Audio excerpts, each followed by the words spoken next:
Olá, estamos começando mais um episódio do podcast Amazônia Empreendedora. Como você já sabe, toda semana a gente traz um especialista, um técnico, uma pessoa, um empreendedor para falar sobre inovação, tecnologia e empreendedorismo aqui da Amazônia.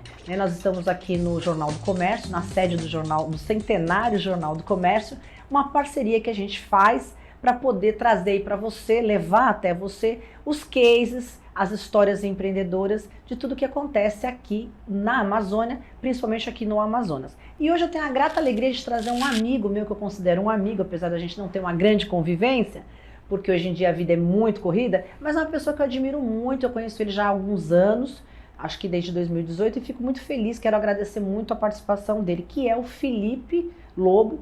Ele que é gamer, ele é produtor CEO e produtor e desenvolvedor de negócios da Flamseed Productions, que é uma empresa de produção de jogos digitais com serviços para acessibilidade em jogos digitais, e vai falar um pouco pra gente do mundo gamer aqui da Amazônia, vai trazer aqui reflexões, vamos trazer críticas também, vamos falar do que está sendo feito e do que precisa ser feito.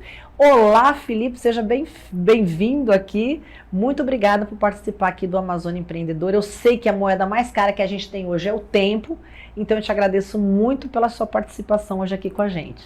Cris, obrigado. Já intimidade, né, Cristina? Claro, me chama de Cris, obrigado, fica à vontade. Te agradeço.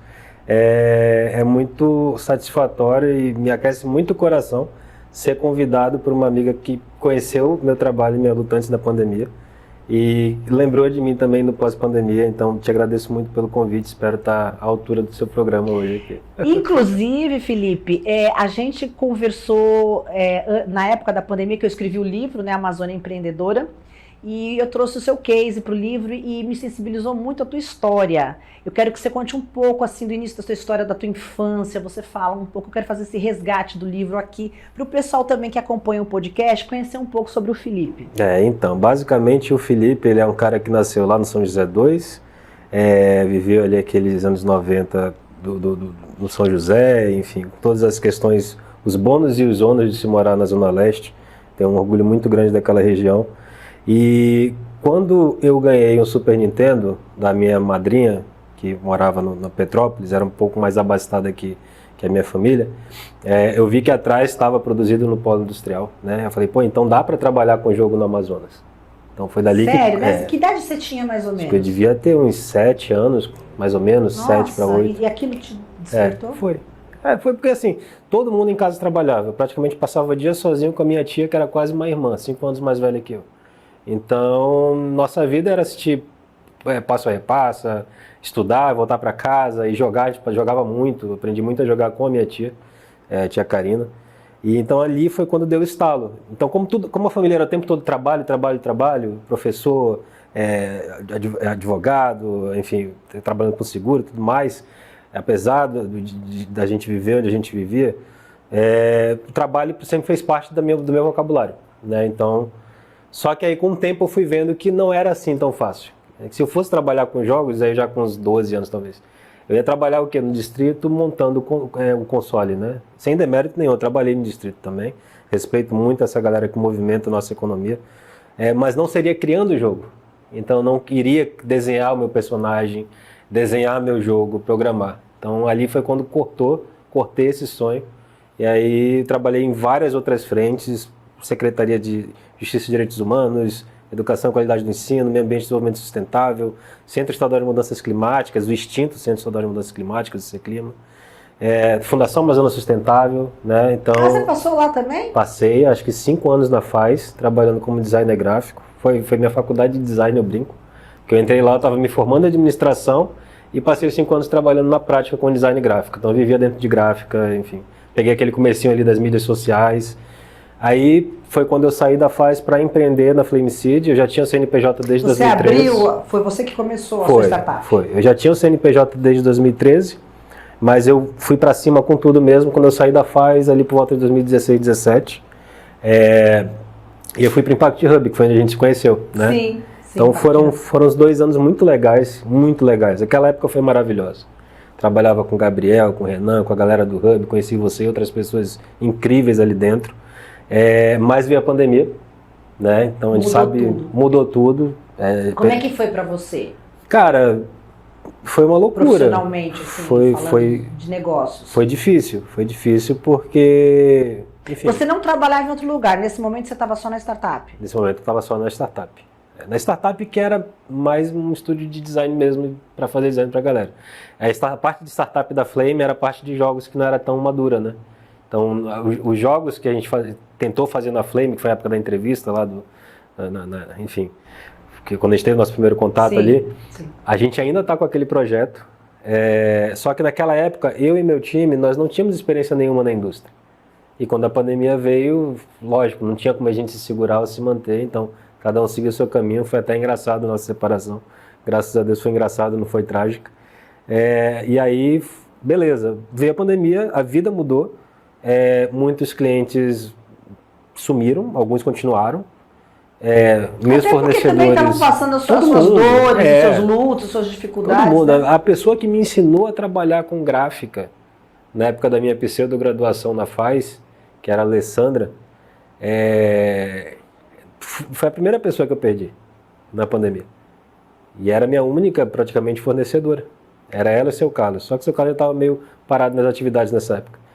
E aí aquilo ali foi um choque. Eu falei, pô, eu tô sem a pessoa, eu tô perdido, eu não sei, não posso sair de casa, a cabeça... O que eu vou fazer agora? Mas graças a Deus, assim, deu pra gente continuar trabalhando, eu sozinho, né? Na parte de design, levantava uma graninha ali todo mês. Os clientes que continuaram me ajudaram a segurar o rojão legal. E aí veio a oportunidade de trabalhar como dublador, do nada. Então trabalhei com... Me fala um pouco dessa experiência. Essa experiência foi muito divertida, porque foi para trabalhar na produção da dublagem regionalizada ali do Pablo Escobar, né? Que foi ao ar ali numa das emissoras aqui da região. E foi muito divertido, Porque quando a gente fala do mundo game, é importante frisar bem que existe todo um ecossistema, sim, inclusive a dublagem. Sim, faz parte. Eu queria que você falasse um pouco para quem está acompanhando a gente, porque às vezes as pessoas não têm essa nítida noção do que seja, né? Trabalhar com game, mas o que é isso? O que se faz? É só ficar no computador ali fazendo personagem e tal? Então eu queria que você explicasse um pouquinho pra gente, Felipe, para quem está acompanhando a gente, o que envolve esse mundo gamer? Legal, e eu já estou chegando lá. Tá bom. Quando eu trabalhei com dublagem foi muito divertido, aprendi várias coisas, reencontrei alguns amigos, a gente não podia se abraçar nem nada, mas foi maravilhoso.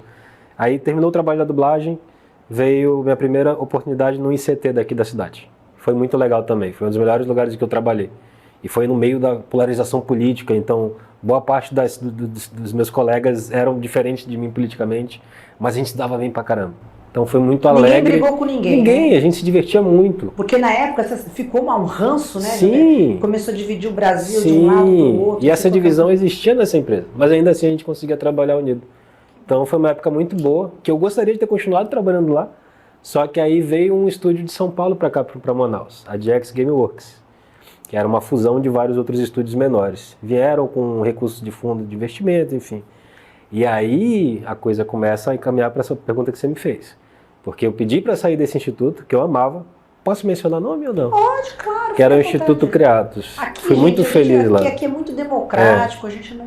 Que bom. Eu acho que importa que você viveu um tempo bom, você estava lá dentro, foi bacana, então... Então eu vivi esse momento muito bom no Instituto Criados, ele ainda existe, está ali perto do Amazonas Shop, e eu pedi para sair.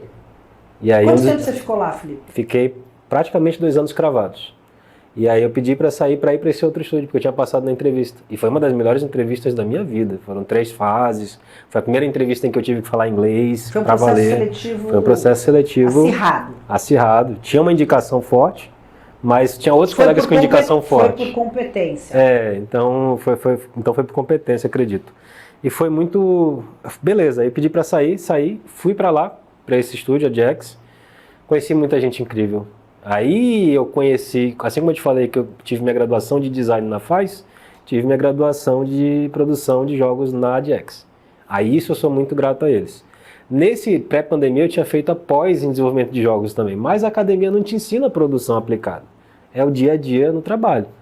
Então atuei como produtor de um time que girava ali em torno das 20 a 40 pessoas, 20 fixas mais ou menos, em média, 20, 25. E aí esse restante, essas outras 15 eram mais freelancers e tal, que entravam e saíam do projeto. E era um projeto ambicioso, um projeto multijogador, online, que misturava Mario Kart com Fall Guys, que são jogos mais de brincadeira. E aí eu fui para o primeiro evento grande, né, de jogos lá em São Paulo, que foi a Big, antiga Big, que agora é a Gamescom Latam, na edição de 2022. Foi tanta descoberta que eu vou tentar correr para a gente economizar o tempo. Outra hora eu te conto.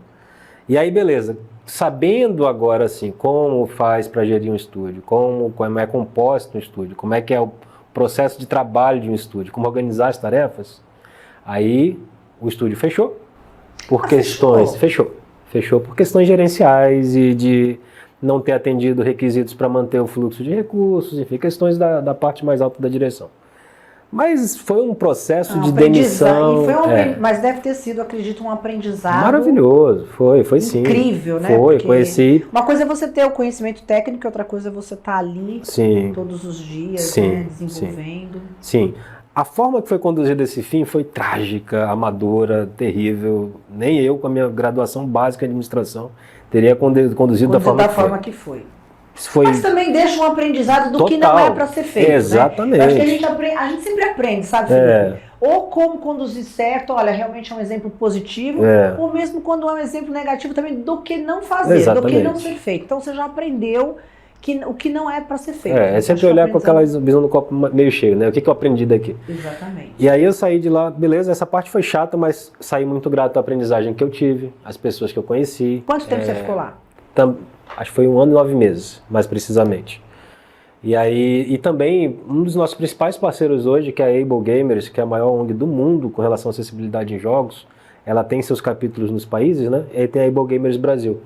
Então, eu conheci eles graças a essa viagem que eu fiz pela Jax, entendeu? Então foi um contato importante também. Sim, e assim, eu boto na conta da Jax também essas coisas legais. Claro. Mas saí de lá, todo mundo ali que saiu também, falei, cara, já tinha fechado a Flame City na época da pandemia, a porrada foi tão grande que eu fechei o CNPJ que me orgulhava. Quem é empreendedor sabe o orgulho que você tem. Eu tenho o meu também desde 2018, eu sei como que é importante, pois né? Exatamente. É como se fosse uma pessoinha, né? Uma figura ali, né? É o que vai te levar a alcançar, então, uma parte de você. E aí eu fechei durante a pandemia e reabri, depois que teve esse layoff, o primeiro layoff que eu vi acontecer na minha frente, demissão em massa, o jacaré que a gente fala aqui, né? Quando o jacaré passou na Jax, eu abri outro CNPJ, mesmo nome, Flame Seed, sócio único, limitada, bora pra cima. Aí eu chamei meu grupo de confiança e falei, seguinte, todo mundo se ajuda todo mundo a se empregar, a gente se mantém aqui no estúdio e vamos seguir em frente fazendo o que a gente quiser fazer. E é nessa toada que a gente trabalha. E o que você está fazendo hoje? Hoje tem só apenas 11 pessoas que estão no trabalho mesmo, né? As demais estão mais na parte de comunidade ali, que a gente se tornou muito amigo no processo. Comunidade da Flame, tá? Nosso grupinho, nossa comunidade ali. Então... Mas estão com projetos, estão rodando projetos? Sim, a gente está concluindo o nosso primeiro jogo para ser lançado agora em setembro, que é o Crisálida. E aí a gente está concluindo também, o outro a gente está em desenvolvimento, que é aquela visão que você viu antes da pandemia, que é o jogo da Adana, do Snakeborn, só que agora já tem várias artes conceituais, já tem música, já tem um Game Design Document, que é o documento de design do jogo. Foi essa visão de propriedade intelectual que levou a gente até a Gamescom Latam esse ano, para apresentar o nosso pitch numa competição, então uma competição nacional. Então a gente está desenvolvendo a nossa propriedade intelectual aqui de um lado, devagarzinho, todo mundo voluntariado ali, e eu à frente da empresa, né? Só quem tem dedicação total sou eu mesmo, mas a galera está se ajudando. E aí aqui a gente está botando mais trabalho mesmo, que é no Crisálida, que é o primeiro jogo que vai sair agora, no final do ano. Eu queria que você falasse um pouco, vou te interromper, porque eu acho importante que você não é apenas um empreendedor, um empresário, você se preocupa com a comunidade. E eu queria que você falasse um pouco, primeiro, como é que você vê o cenário de jogos digitais aqui no Amazonas, que eu acho que tem uma potencialidade incrível, né? A gente já conversou sobre isso em outras ocasiões, e como que você vê a comunidade em si. Aí você me pega, mas vamos lá. Eu gosto, obrigado por isso. Uma provocação. Provocação. Tipo o Abu Jambra lá da TV Cultura, isso. Provocações. Eu ainda vou chegar lá naquele nível, mas a gente vai eu achei legal. Vamos lá. Com certeza. Eu acredito que aquele lobo que você conversou lá atrás mudou muito de lá pra cá. Porque a gente vê muita coisa, né? E eu diria que a gente já tem bons representantes aqui. A gente já tem muita gente séria fazendo trabalho bom. Amadureceu também nesse período todo, né? Você tem o Olímpio Neto na Petit Fabrique, isso já dispensa qualquer...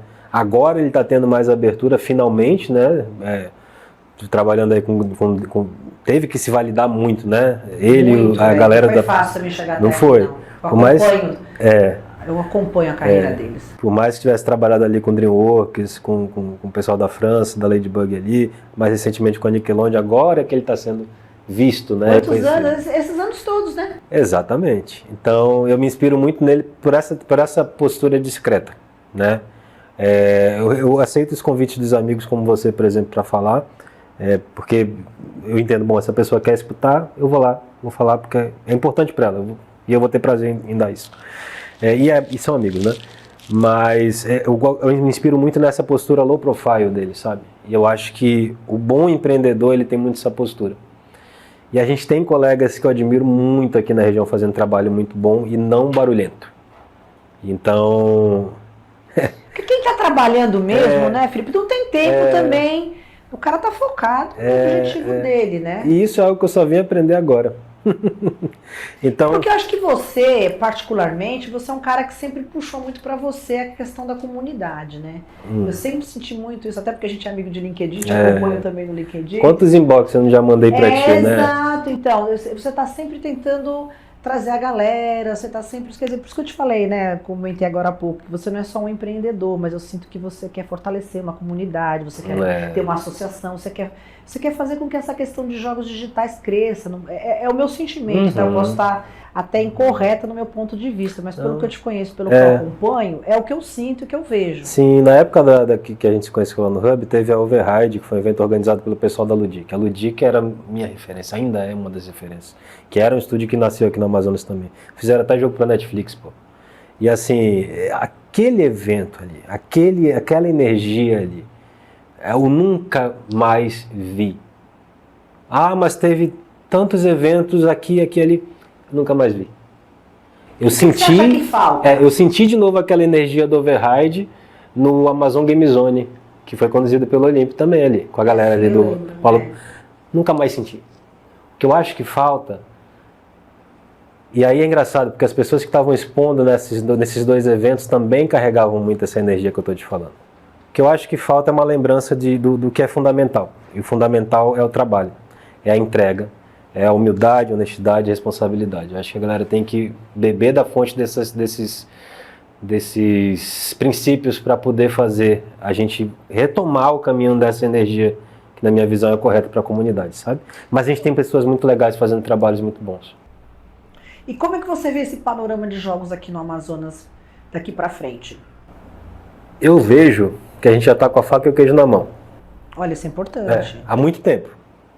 Quando se começou a discutir matriz econômica sustentável, há 10 anos atrás, a gente já tinha economia criativa bombando. Então, não tem muito mistério. Eu acho que a gente precisa imediatamente de uma linha para jogos digitais, para a indústria de jogos digitais, que fatura mais que o cinema e a música, dentro do programa prioritário. Economia criativa não é brincadeira, e aí eu respondendo a pergunta de verdade agora. Quando você muda a vida de alguém, o Olímpio fala isso, na indústria de jogos você muda a vida da família e da comunidade. E a indústria de jogos está pronta para receber pessoas escritoras, pessoas que programam, pessoas que desenham, pessoas que cantam, pessoas que dublam, pessoas que imaginam, não precisa nem ter ferramenta ou conhecimento, mas consegue imaginar. Criatividade. Eu acho que a gente tem um petróleo que está aqui dentro, nosso patrimônio material é um petróleo a ser explorado, e a gente ainda está fazendo isso. A gente está voltando para aquela pergunta lá do começo, qual é o entorno? Isso. Quer dizer, tem todo um entorno que envolve o mundo game, dos jogos, da economia criativa, do tanto que se pode faturar, do tanto que se pode ganhar, do tanto que se pode beneficiar a comunidade, né?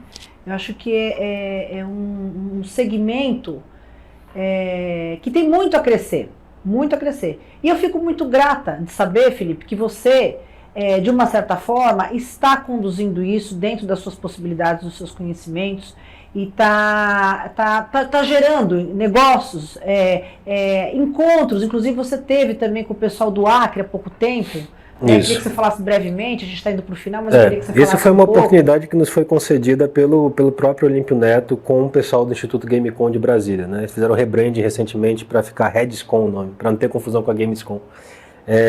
E assim, essa oportunidade que nos foi confiada foi justamente de conectar com a galera do Acre. E eles têm um ecossistema muito bonito lá.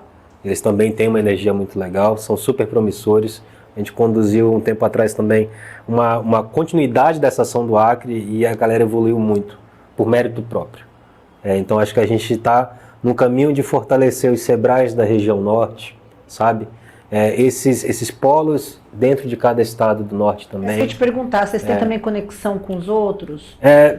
Estão buscando. A estratégia é essa. Uma das estratégias é essa. Não sei como vai se desenrolar, porque eu não estou na liderança do Instituto, mas eu estou torcendo para que dê muito certo e que a gente consiga cada vez mais colaborar no fortalecimento de comunidades que já existem e têm seu próprio poder. Né? Então acho que é bem por aí mesmo. E é importante a gente ter uma coisa em mente. E essa é a mensagem que eu queria deixar para reflexão. Quando a gente fala da indústria de games, tem que ter muito cuidado. Não misture esportes com produção de jogos digitais. Não misture tudo que tem a ver com jogos com a produção. Quando a gente fala da produção, a gente está falando de um processo produtivo definido, de empregabilidade, de geração de renda e arrecadação. São coisas bem diferentes. Então, o que eu defendo é a produção de jogos digitais, tá, Cris? Maravilha. Felipe, eu quero agradecer muito. Infelizmente, o nosso tempo é pouco. Eu acho que é um assunto que daria para explorar muito mais. Quem sabe mais adiante você vem aqui para falar com a gente, trazer mais novidades do mercado. Eu espero que essas iniciativas, elas tomem corpo e elas sejam realmente mais na prática do que na teoria, né? E que isso fortaleça de alguma forma aí o segmento que você atua já há tantos anos com tanta batalha. Eu quero agradecer mais uma vez a tua presença, viu, o teu tempo, e a gente vai chegando ao final. Se você quiser deixar alguma consideração, fica à vontade. Sim, tem uma coisinha só que eu acho que eu deixei pendente. Eu sempre tive esse espírito, e é por isso que eu falei da Ludic, porque eu cheguei a visitar eles durante a tarde para tomar café e anotar no papel. Eles lembram, o Joel, a galera da Ludic, ele lembra, o Lui, o Matheus, eles lembram que eu fui uma tarde na casa deles. E a gente rabiscou, quem são os principais pontos focais da comunidade, como é que a gente vai fazer, como é que a gente vai formalizar, não sei o quê. E assim, o fato é que hoje eu me afastei, por opção própria, das discussões políticas, das discussões até de própria formatação da associação local. Mas não por não acreditar. Eu acredito que a gente tem representantes muito bons, a gente tem uma galera muito engajada que tem total capacidade de fazer acontecer. Só que eu preciso escolher minhas batalhas para performar com o meu melhor. E eu quero dar o meu melhor nisso daqui, que é essa conversa com... Não, me dá tua mão mesmo. Sou eu.